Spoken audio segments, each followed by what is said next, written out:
enthousiasmologue, c'est un booster, un animateur en fait, qui va mettre sa propre énergie en fait, au service des personnes qui souhaitent qu'on réveille leur enthousiasme. Bienvenue à tous pour cette séance. Le protocole d'une séance, c'est on éveille le corps, ensuite on va dans le cœur de rire, parce que 10 minutes de rire, c'est à peu près 45 minutes d'aviron.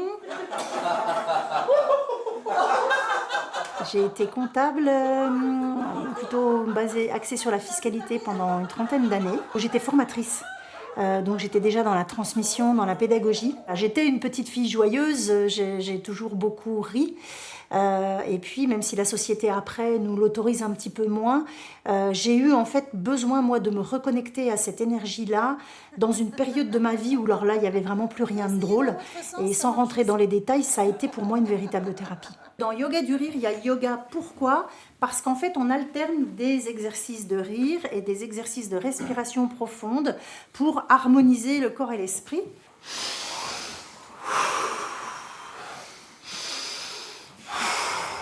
On a un système nerveux autonome qui nous permet de gérer tout ce à quoi on ne doit pas penser. Respirer, par exemple, en fait partie. Et en fait, le système sympathique, lui, met en action le corps et le système parasympathique le met au repos. Dans la société actuelle, on sursollicite le système sympathique et on ne s'autorise plus à du repos parce que de la même manière qu'on pense que rire égale manque de sérieux, on pense que se reposer égale être paresseux. Mais c'est de l'hérésie, tout simplement.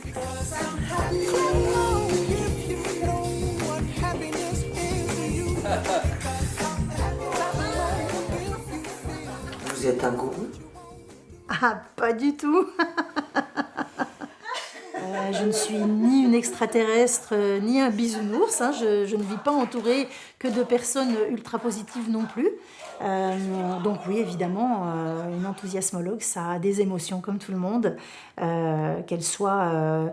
Il n'y a même pas d'émotions d'ailleurs positives ou négatives. Pour moi, rien n'est mal, rien n'est bien, tout est juste.